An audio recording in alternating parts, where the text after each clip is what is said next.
ಎಲ್ಲರಿಗೂ ನಮಸ್ಕಾರ. ನಾವು ಕನ್ನಡ ಕಲೆ UK ವಿದ್ಯಾರ್ಥಿಗಳು. ನಾವು ಎಲ್ಲರೂ ಬೆಲ್ಫಾಸ್ಟ್ ನಗರದಲ್ಲಿ ವಾಸವಾಗಿದ್ದೇವೆ. ಬೆಲ್ಫಾಸ್ಟ್ ನಗರ ನಾರ್ದರ್ನ್ ಐರ್ಲೆಂಡಿನ ರಾಜಧಾನಿ. ಬೆಲ್ಫಾಸ್ಟ್ ನಗರ ಲಗಾನ್ ನದಿ ತೀರದಲ್ಲಿ ಇದೆ. ಟೈಟಾನಿಕ್ ಶಿಪ್ನ ಬಗ್ಗೆ ನಿಮಗೆ ಗೊತ್ತು ಅಲ್ವಾ? ಇದನ್ನು ಕಟ್ಟಿದ್ದು ಈಗ ನಮ್ಮ ಊರು ಬೆಲ್ಫಾಸ್ಟ್ನಲ್ಲಿ.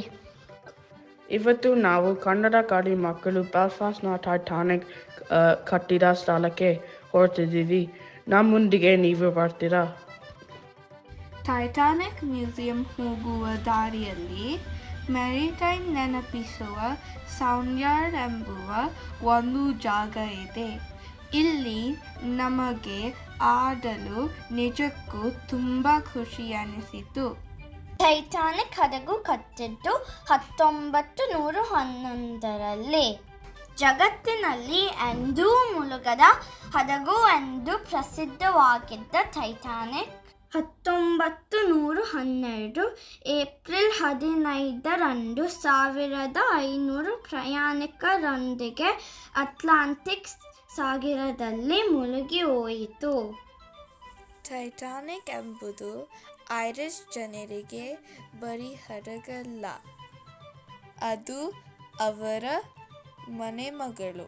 She was all fine when she left ಎಂದು ಇಲ್ಲಿನ ಜನರು ಹೇಳುತ್ತಿದ್ದರಂತೆ.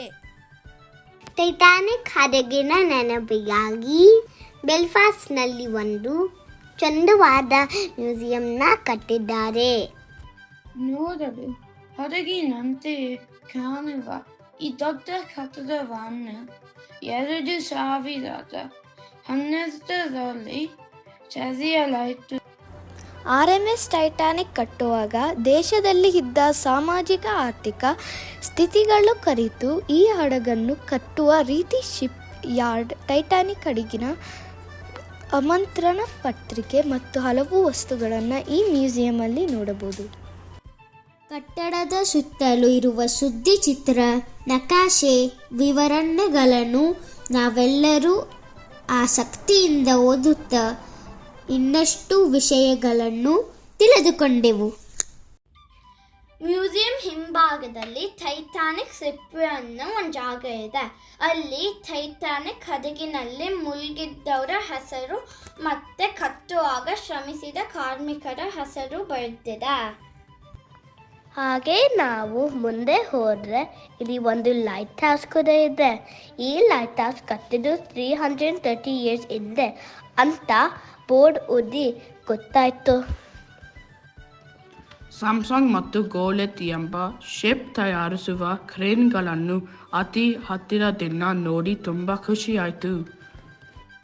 ಈ ಕ್ರೇನ್ಗಳು ಬೆಲ್ಫಾಸ್ಟ್ನ ಯಾವ ಭಾಗದಿಂದ ನೋಡಿದರೂ ಇವು ಕಾಣುತ್ತೆ ಅನ್ನೋದೇ ವಿಶೇಷ. ಕೊನೆಯಲ್ಲಿ MS ಕ್ಯಾರೋಲೈನ್ ಎಂಬುವ ಯುದ್ಧ ನೌಕೆಯನ್ನು ನೋಡಿ ಅಲ್ಲೇ ಕುಳಿತು ನಾವು ಕಟ್ಟಿಕೊಂಡು ಬಂದ ಬುತ್ತಿಯನ್ನು ಎಲ್ಲರೂ ಹಂಚಿಕೊಂಡು ತಿಂದು ಒಂದಷ್ಟು ಹೊತ್ತು ಆಟ ಆಡಿ ಮನೆಗೆ ಮರಳಿದೆವು. ನಮ್ಮ ಟೈಟಾನಿಕ್ ಪ್ರವಾಸ ನಿಮಗೆ ಇಷ್ಟವಾಗಿ ನಿಮಗೂ ಈ ಸ್ಥಳವನ್ನು ನೋಡಬೇಕು ಎನಿಸಿದರೆ ಖಂಡಿತ ಬನ್ನಿ. ನಿಮ್ಮನ್ನು ಟೈಟಾನಿಕ್ ಪ್ರವಾಸ ಮಾಡಿಸುವ ಜವಾಬ್ದಾರಿ ನಮ್ಮದು.